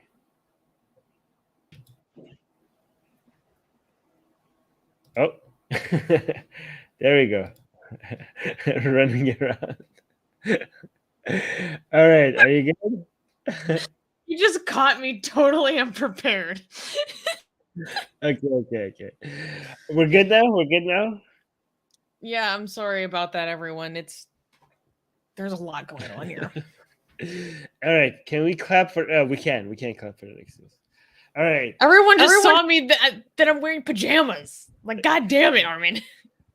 No, they saw it the first time when you were leaving. You were already for the first time you when you got up. Really? Yeah. Oh, damn. This is now the second time. Oh, all right. All right. Can we clap for the next? Yeah. Can we clap? Yes. Yes. Next news. Pope Francis. I'm getting an echo. Is it just me? Thanks. She did the run from that alien movie. Oh my god. Okay. First show of the year. It's starting off great. Okay. Let's start over. Okay. Next news. Pope Francis cautions Vatican staff that a quote-unquote elegant demon is among them. On December 22nd, in his annual Christmas greeting from the Roman Curia, Pope Francis warned cardinals, bishops, and priests working in the Holy See to beware of the demon that lurks among them. According to the Pope, this demon is a quote-unquote elegant demon that works in people with a rigid and holier-than-thou attitude when living the Catholic faith. Pope Francis had used his Christmas addresses to reprimand the clergy annually, replicating the experience of the Jesuit-style, quote, examination of conscience. This year's address was no different in tone, repeating his critique of different kinds of abuse that even the most religious commit. He told the Vatican bureaucrats that by living in the heart of the Catholic Church, quote, we could easily fall into the temptation of thinking that we are safer, better than others, no longer in need of conversion. He also used the word we many times, therefore including himself in the list of people who should be conscious of the devil in their midst. So, okay, here's the thing. This news is really about him just talking about a demon kind of in a more metaphorical sense. But I think people really caught on to just the idea of the Pope talking about demons in general, and they wanted to stick with that. So what does it mean, elegant demon? What does it mean exactly? Think of it as like an allegory for like pride and self-righteousness, essentially. Wait, so does the Pope not believe in literal demons? He does. So I don't think technically to be a Catholic, you kind of have to. Yeah. Yeah. So when you do believe in real demons, when you refer to demons, you're not using it as a metaphor. You're referring to actual demons. Based on the way that this was reported, though, it seemed allegorical. But you can't. That would be anti-Catholic, especially coming from the Pope. You could believe in real demons, then also talk about demons allegorically. That would be it. I don't know about how the standards are in Catholic Church, but like that would be against, like if you're referring to demon and you believe in demons, you have to use those words to actually mention demons. So what makes you think that he's not... have to? Who made that rule? You can't have both available to you as a literary device? There's no rule that says that. Yeah, okay. I'm using my understanding of how many conservative Muslims talk about these things. So I was just wondering if that applies to Catholic religion as well, right? But I don't know. So you could be basically believe in literal walking, talking physical demons, you believe in that, and then at the same time, you as the Pope talk about demons and you're not talking about those, even though you do believe those things are real. What makes you again think that he was saying this was metaphorical? Because he's referring to it as people who have prideful self-righteousness Caused by demons. The elegant demon, not caused by demons, the elegant demon amongst them is this demon of a holier than thou attitude. Okay. Well, have you ever heard somebody refer to a demon as elegant? Yeah, why not? I mean, No, that's part of not, how they work, right? They can be seductive. No, that's not my question. My question is, have you ever heard that before? Like have you ever heard the elegant demon before? This is my first time. Like in my real life, or just like described in literature? Have you ever heard it being described anywhere ever? Yeah. Okay, elegant demon. Okay. Yeah, you think of like a succubus, right? Like she's like elegant, seductive, like. Okay, I think you're misunderstanding the question. I'm not asking if there are. Have you heard of elegant demons that are elegant? I just said like the phrase "elegant demon." Have you heard that ever been used ever before? Oh, verbatim? Yes. Not that I can recall. Okay, that's my point. Like this just seems weird. I don't know. It's just okay. I like it though. Can we do a drawing with blasphemous art of an elegant demon? Well, I'll have to think about what that would look like. I like Dee's comment. She's saying demons are on a spectrum. Okay, they can be allegorical. They can be literal. Okay, who are we to decide? One thing that I thought was funny was the Associated Press was talking about how Pope Francis uses his Christmas addresses to talk about problems within the church. And they literally called it Pope Francis's annual dressing down. Why?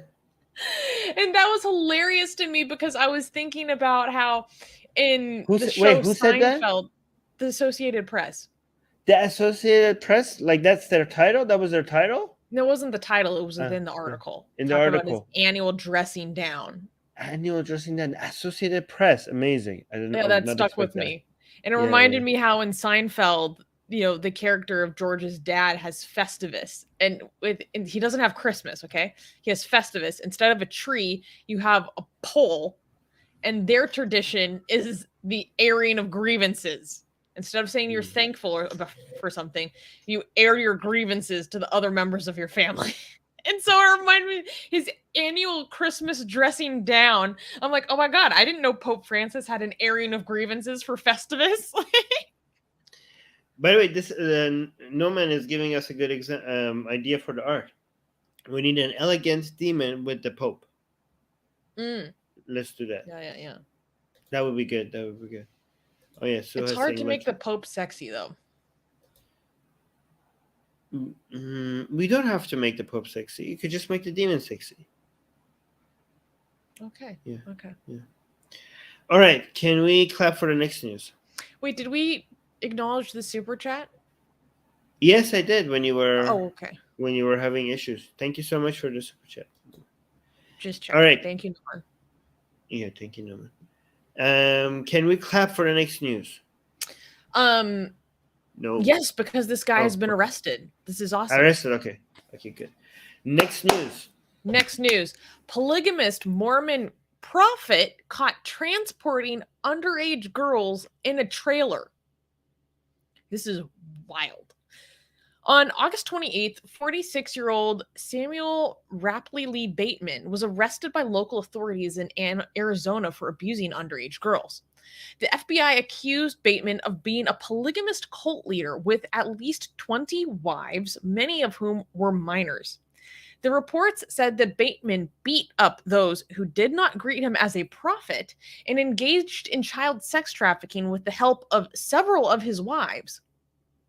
Bateman was defiant, saying that he had committed sexual acts against minors, quote, in Heavenly Father's will.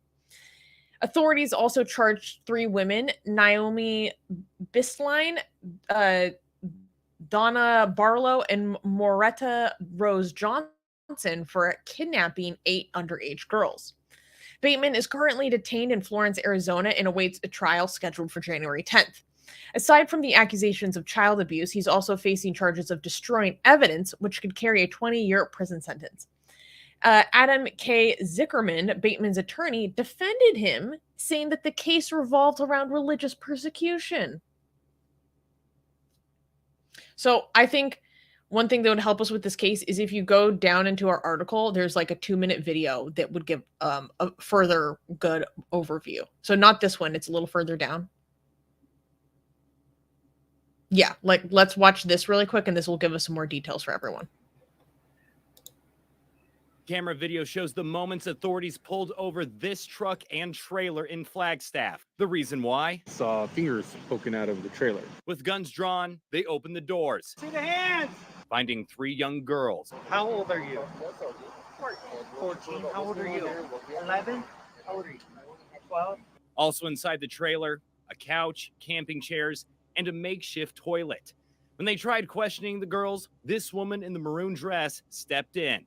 Basically telling them all. Then one of the officers noticed. A 14-year-old, she had a ring on her finger, on her ring finger. They've all kind of like hidden those. I mean, we know what's going on. Police say the person driving the truck is this man, Samuel Bateman. Court documents claim Bateman is a self-proclaimed prophet, part of the polygamist group with the FLDS. Investigators say Bateman has dozens of followers and more than 20 wives, many of them underage. He's also accused of sexually abusing multiple girls, trafficking them across state lines. As you can see, it's a pretty serious deal here, sir. Police tried to question him about the trailer. How many other people in the truck? But Bateman refuses to answer. How many other people are in the truck? When another officer tries, Explain to me what's going on. Calm down first. Bateman was eventually arrested. Put your hands behind your back.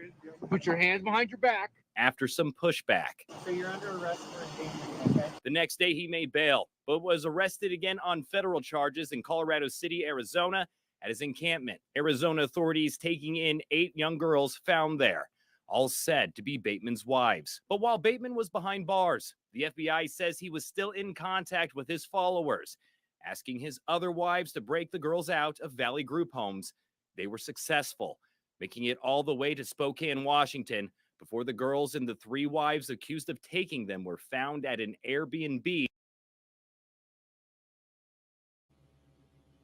It's so freaking wild. I'm so glad that they caught this guy.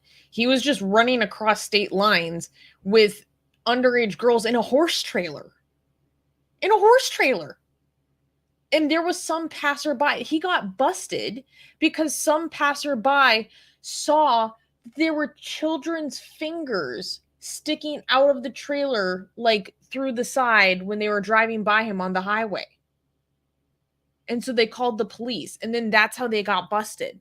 So they went and they saved a bunch of these girls, but then some of his wives that were adults went, kidnapped these girls from state foster care or from the state authorities who were charged with protecting these girls, and kidnapped them all the way up to Washington State when they were finally apprehended. It's so crazy. How did he get away with these Armin, before I go so deeper into the details. Sorry, go ahead. No, you go ahead. Well, no, I was just going to ask you before I go into more detail, like, what's your reaction to what we just heard? It's just weird to me that they could get away with stuff like this for so long before they would accidentally get caught. Like, what if the guy didn't see the finger? Like, is this just going to continue? Like, the guy is just having sex with like underage women, girls, and then it's just going to happen? Like, is this? It's just amazing to me that in a country like this, stuff like this could just happen, and it could just go on for a while. Yeah, but there is so much stuff that goes on with the fundamentalist Mormons that is so freaking, like, objection understatement. And the government of Utah, where most of this stuff is based out of, like, they know that this is happening. They know that polygamy is happening. It's open.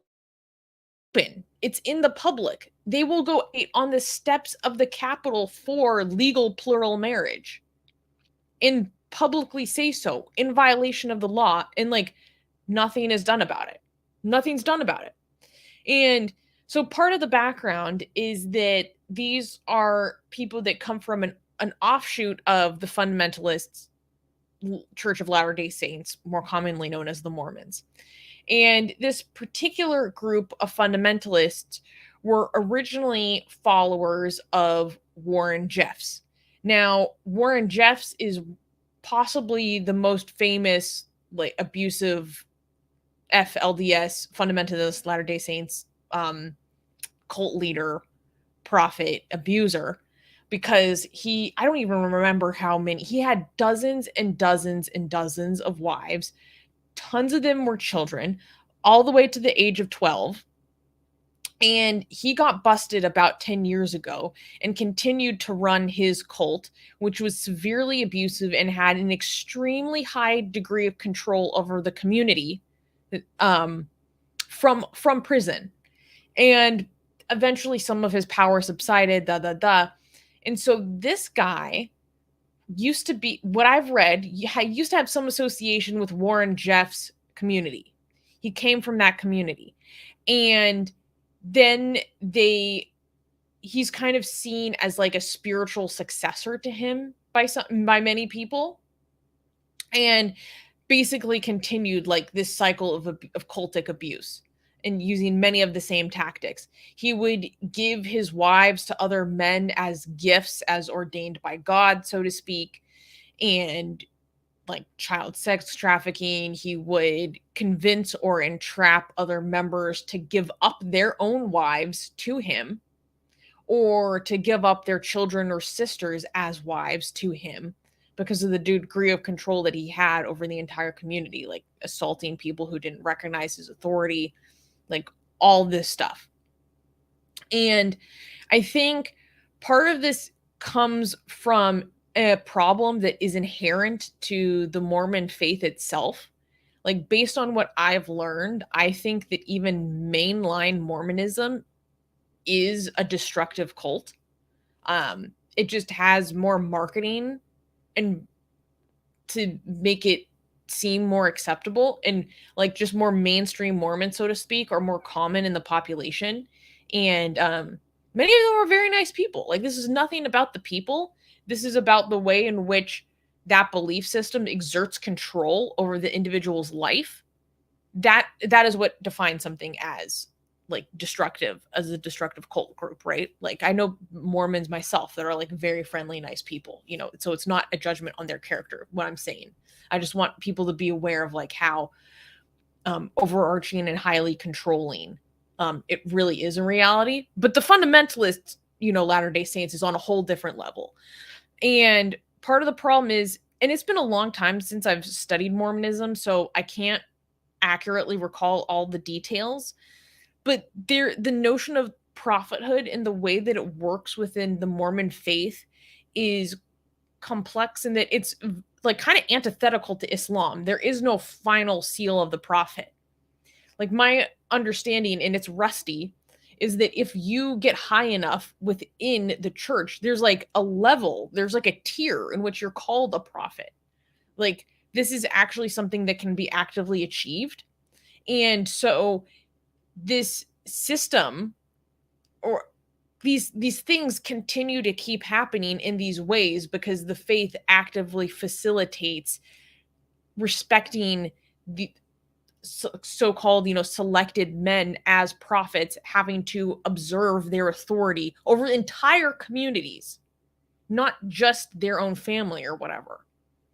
And so the way in which the doctrine actually endorses this kind of prophethood as something that can continue to be attained by many men, it continues these systems of abuse, essentially. Yeah. All right, we should move on to the next news. That's because I'm really interested in getting to the last news today because that's very exciting. All right, can we clap for the next news? By the way, guys, make sure you like and subscribe to the channel. If you're new here, subscribe. If you are not new, everybody should just like, okay? Liking these videos makes us grow, so don't forget to like the video. It doesn't cost you anything, and it helps us. Especially because we cover controversial topics like our last story, YouTube hate, stuff like that. Yes. Can we clap for the next news? I think we can. Yes, this is wild. This is wild. Okay. Well, next news. Next news. Extremist anti-abortion Catholic priest defrocked for blasphemous posts. Recently, Catholic priest Frank Pavone, I'm not sure how to pronounce his last name, so I'm just going with Pavone, a staunch anti-abortion activist, was defrocked by the Vatican over, quote, blasphemous communications on social media and persistent disobedience to his bishop, who asked him to stop his partisan activism for former U.S. President Donald Trump. For those who don't know, defrocking in the Catholic faith means that a priest is stripped of his duties and stripped of being a priest. He's been completely removed from the priesthood. The decision to move Pavone from his position had already been made on November 9th. He has not been given a chance for appeal. Back in 2016, Pavone's former diocese of Amarillo, Texas, had already investigated Pavone, this is so crazy, for placing an aborted fetus on the altar and posting a video of it to 2 social media websites. Pavone accompanied the video with a post arguing that Hillary Clinton and the Democratic Party would allow abortion to continue.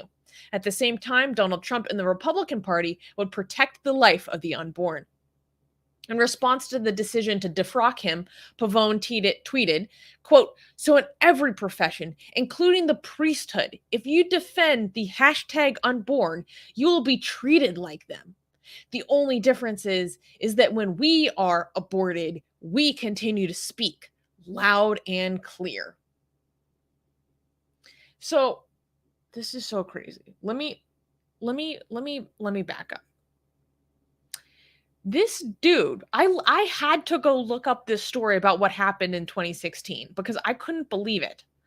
On the eve of the election of 2016, this priest took an aborted fetus. I don't know how he got this, and took it to the altar of a Catholic church and brought it on the altar and said, this is why we need to vote for Donald Trump, because Hillary Clinton is going to allow this to happen, but Donald Trump will stop this. I didn't believe that this was real. I was like, did this really happen? Is that legal? I don't think it can be. How the hell do you get a fetus? How do you get an aborted fetus? That's like a biohazard. I mean, they use that for research purposes, but that's in like a controlled environment. I know that there are regulations about how you get that kind of thing, what it can be used for. I don't know how this man got this. And he took this and did this on the altar of a Catholic church. I cannot explain to you how my brain is exploding as a former Catholic. And it was a human fetus, right? Yes. Huh. Reportedly. Where do you? I do want to know. And then he posted it to Facebook. Yeah, I'm actually very interested. I do want to know where can you order a human fetus? I don't think did he smuggle it from somewhere? I have so many questions. I have so many questions. Somehow I don't think you can. Somebody's saying you can find it in medical waste. I don't think they just leave medical waste out in the open for people to go. That's so highly regulated. Yeah. It's like, oh, the dumpster out back. Like, what the hell? Like, and he did this on the altar of a Catholic church. Like, I don't. Okay, if you didn't grow up as a Catholic, like, I do not know how to explain to you the level of desecration and sacrilege that is. That is like the only level higher of sacrilege and desecration that I can think of is if you desecrated a Eucharist after it was blessed, because that would be the same as desecrating the flesh and blood of Christ himself. That is the only thing I can think of that is more sacrilegious than what this Catholic priest did. And somehow that was not what, I mean, he was reprimanded, but that was not what defrocked him. So since that time, this dude, Doorknob Head is crazy. He's saying Amazon is out of control. I hate you. Fetuses for sale, for fun, sport, and fundamentalist extremism. So for cooking as well. I mean, yeah, as an atheist, you have to know it's really the best season. No, how dare you? Atheists only eat born babies. We don't eat fetuses. Excuse me. Yes. Aborted is just not the same? No. You need it fresh? That's offensive. Yes. We only eat, that's an insult to my culture, and I don't appreciate it. I don't appreciate that kind of comment. So apparently what was too far is that this guy is like an extremist Donald Trump fan. He will be like at the pulpit wearing mega hats, constantly posting in support of Donald Trump. He was also pushing like the big lie, all this stuff. So it was apparently his partisanship that was the final straw. But how is that blasphemous? You know, I don't really understand how that is blasphemous. Maybe in the sense that it is a like blasphemous misuse of his position. Like it could maybe be he was like that way. Did he call Trump God Emperor Trump? Because that would be blasphemous. Yeah. I mean, unless so the reporting on this is a little bit confusing because they talk about this incident in 2016 with the fetus and then he made social media posts about that. Like that to me, that's extremely blasphemous. I mean, that's like as hardcore as it gets. Like that is honestly this guy, he's a bigger blasphemer than I am. Okay, goddamn. But then when talking about what finally got him booted, it seemed to be his partisanship. So maybe they're talking about like in accumulation, like this incident that happened is part of the blasphemy. But that was the way that it was talked about as blasphemy. Maybe the partisanship is what got him in trouble, but they went after him for his previous blasphemous stuff. They're like, this I guess so. Yeah. I don't know. I mean, but this guy, this is so wild to me, Armin. Because what's actually interesting is that evangelical Christians in America did not used to be as hardcore pro-abortion as they are now. They are Protestant, but it is decidedly because of the influence of the Catholic Church that evangelical Americans have become as hardcore pro-life as they are now. This like historically has not been as much of a thing for Protestants as it was for Catholics. Catholics were always hardcore about this, and then influenced American Protestants to become as extremist as they are about it now. That's my understanding. And so Christianity is more hard. I mean, excuse me, not even Christianity. Catholicism is more hardcore about abortion than Islam is, than Judaism is. Yes. All these things. It's like one of the most extreme. So how of an anti-abortion extremist do you have to be too extreme for the Catholic Church? That's wild. That is like, I mean, obviously I don't like this guy and what he stands for, but in its own way, that's kind of an achievement. You know what I mean?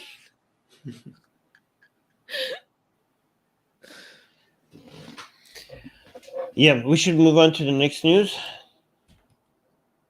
I'm trying to go really fast so we can get to the last one. My internet connection's better now. Yes. I know. This is not about their internet connection. This is mostly about me being excited about the last one. All right. Can we... Oh, this is actually good news as well. Can we clap for the next news? Yeah, we can. Of course we can. Yes. Next news. Next news. Barbados decriminalizes gay sex. Yay! Shout out to my LGBTQs. Recently, the High Court of Barbados has decriminalized gay sex, making it the third Caribbean nation to decriminalize gay sex this year. I didn't even hear about the previous two. Like, this is awesome. The two laws that were repealed were put in place during British colonization. One of these two laws stated that men found guilty of engaging in consensual gay sex could be put behind bars for life. The second law stated that so-called unnatural offenses for both men and women could result in 10 years in prison with hard labor. Tia Braun, the chief executive of Human Dignity Trust, a human rights organization, said, quote, "The striking down of these laws doesn't solve all the problems, of course, and the dismantling of these laws is the first major step, but not the last step." Kanita Placide, the executive director of the Eastern Caribbean Alliance for Diversity and Equality, said, "We really take this win as a stepping stone to ensuring access to justice." So this is really good news because this law apparently was not enforced very often, but still having this on the books is, I mean, one, legally dangerous. You know, should you ever find yourself in a compromising position, you don't want to be wondering about if it will be enforced. And two, it's very symbolic for the community, and it's a huge sign of progress because unfortunately British colonization brought a very high degree of homophobia to the Caribbean that still exists in a very violent form in many communities to this day. And so having this overturned, I think, is a very, very important cultural step because the persecution that the community can face there can be so severe. And what I find very interesting is that in many cultures in the Caribbean, they see homosexuality as a Western colonizing force, when really it was colonization that brought the deep level of homophobia that exists in many communities today. So it's the other way around. It's the other way around. Yeah, exactly. Yeah. Yeah. So this is a really good step, and I'm very excited for the Barbadian LGBT community. Barbadian, is that how you say that? Interesting. I did not know that. I want to go to Barbados. That's pretty good. Oh, that would be yes. All right, that's great. That's great news. Hopefully we'll see more countries like this. So next step is to make gay marriage legal. Yeah, it might be a while before that happens. Yeah, it might be a while. Yeah, usually there's just like, you know, anti-discrimination laws, stuff like that. Yes. All right. Okay. So now we're getting to the news that we have been waiting for. All right. So can we clap for this, Susanna? Of course. Of course. Okay. All right. Next news. Operation Iranian Renaissance. How you can support Iranian protesters. So this is something that we have been working on at Atheist Republic for the past 100 days almost, and working really hard. And we've given some hints about it many times before, and now we're actually ready to launch and go live. So big news. This is okay. So guys, I think the main story is that you made this website. Like, I am so proud. Well, let's not focus guys. on that right now. Okay. Well, I'm proud of you. I'm proud of how this is a major project, and we've been working on this behind the scenes, right? So it's finally here. We didn't want to be one of those people who, you know how we constantly report about the things that are happening around the world, and what can we do about it, right? Can we just talk about it? Well, we decided to actually take a step and do something about one of those problems, right? Which is the current protests in Iran and everything else that is happening in Iran. We decided to create the resources, a place where all the resources for that a lot of Iranians inside of Iran and outside of Iran could need to be a lot more effective at what they do, we decided to go ahead and create a team that works on producing content and tools. Actually, here, let me go to the about section of this website so I could read. Oh, by the way, look, it comes the Operation Iranian Renaissance, which is Opiran for short, is opiran.com. It's just got launched on Opiran and is in Persian and English. Where do I see? Oh, here, the mission part. Do you want to read the mission? Sure. So domestic. So this is referring domestic to Iran. To create easily accessible materials for Iranians to equip themselves with self-protective skills and increase practical knowledge in maximizing safety while fighting for their rights. Then our international mission is we seek to empower the Iranian diaspora by providing simple tools to pressure elected representatives outside of Iran to reflect the voice of the freedom-seeking Iranian people in key nations' policies towards Iran. Right. So if you look at the content that has been already made so far, so we launched it. This is not like something that we launched and said like, oh, we are going to do things. We already came up with some of the tools that people need, right? So, like for example, this PDF file over here. Look at this. Okay, this is perfect. This is about a very short, one-page, handy guide for how to do do protests more effectively, right? The what to wear, what to do, what not to do, what to bring with yourself, how to deal with tear gases.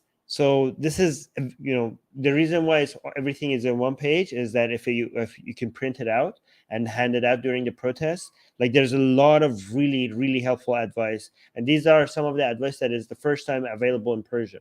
And we used a lot of really reliable and really reputable sources in English to make this available in Persian, right? So then there's this one. This one is about how to deal with bullet wounds, like how to treat what to do if you get shot by a bullet, and what to do with it, how to stop the bleeding, how to treat it. Okay, so this is another PDF. So it has everything. Look at this. It has all the guide here. This is fantastic. Again, this is the first time we have something like this in one PDF in Persian available to protesters in Iran, right? What to do at the moment of that you get shot, how to take cover, what to look for, how to look for the signs of like what signs to look for, like if you're somebody that is next to somebody who just got shot, what signs to look for, and it's pretty. These are life and death. This could really help somebody, right? So we've been spreading this all over social media, and we actually, if you are Persian and active on Iranian social media, you could really help us by spreading this. We decided to make sure that we put these in PDF format because the internet in Iran is really, really crappy.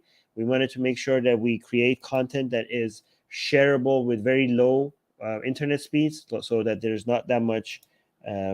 Because video format would be great as well, and we will have video format as well, but we want to make sure that these are really easily shareable, right?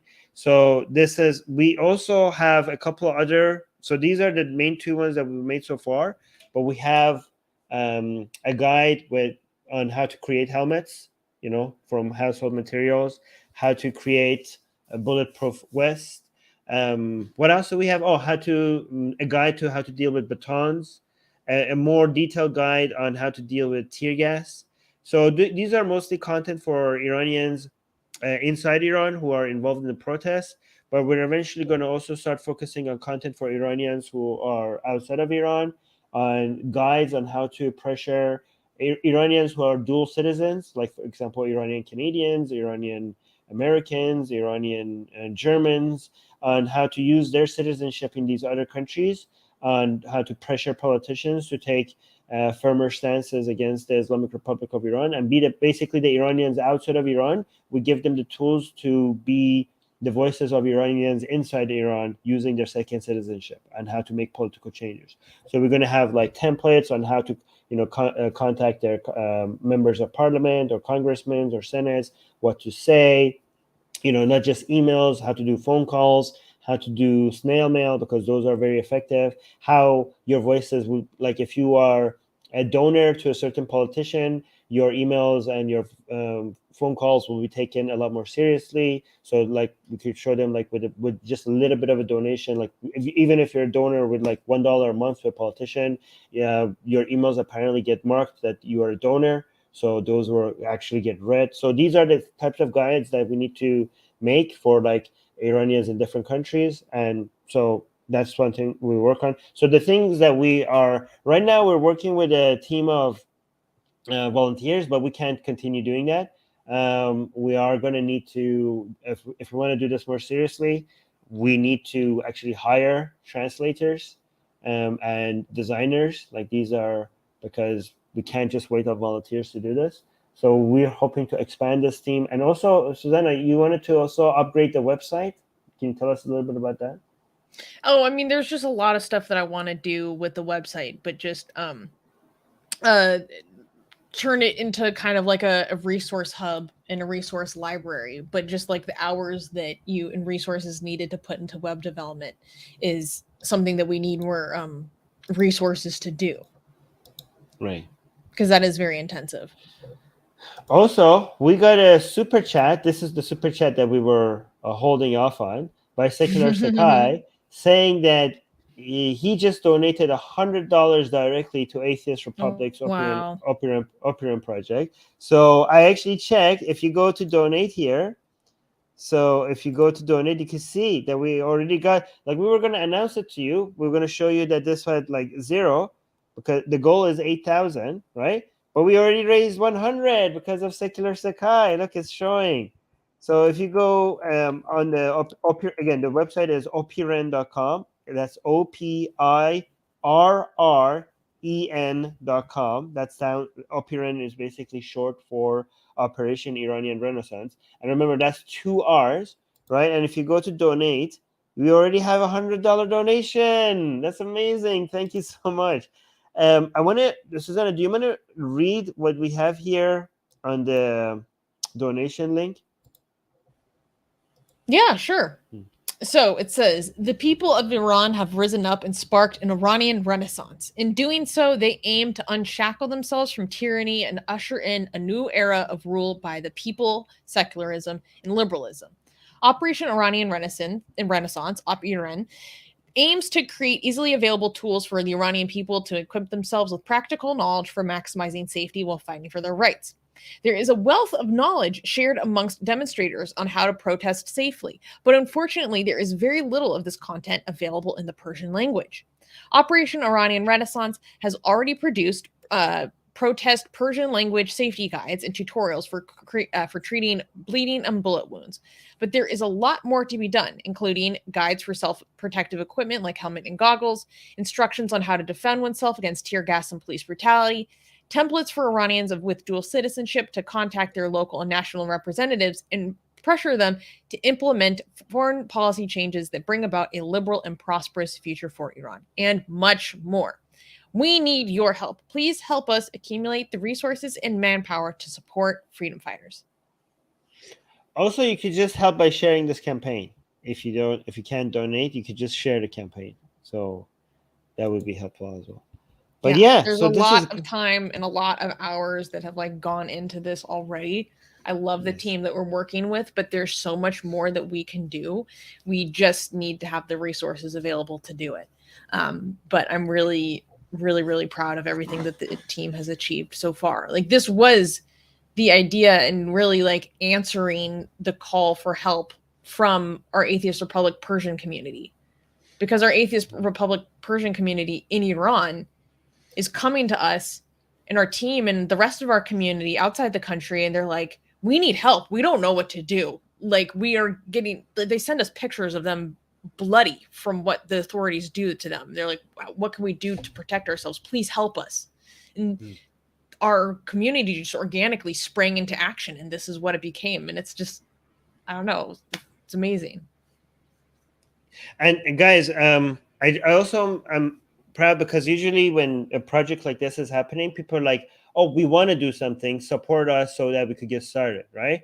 But this Operation Iranian Renaissance comes already with material, like it's already showing that it has done things, right? So we already have produced very helpful content that could literally save lives, right? So is providing the proof that it is going to do the things that it's going to do. Like it's already showing examples of things that it's capable of making, and we already have a process of how to do this. Like because we already tried it, like we already have like a step-by-step process of how to find the material, ask the community what's the most helpful, find the material, get it translated, get its design, and then go boom, boom, boom. Like I want us to get to a place where where we are constantly, producing new content and helpful content. And also, like, we don't just make these contents willy-nilly. Like, we are in communication with the people in Iran to figure out exactly what will be the most helpful content to create. So yeah, I'm very proud of this. Amazing job. Yeah, me too. So if you guys want to check out our work, go to opiren.com. So that's OPIRREN.com.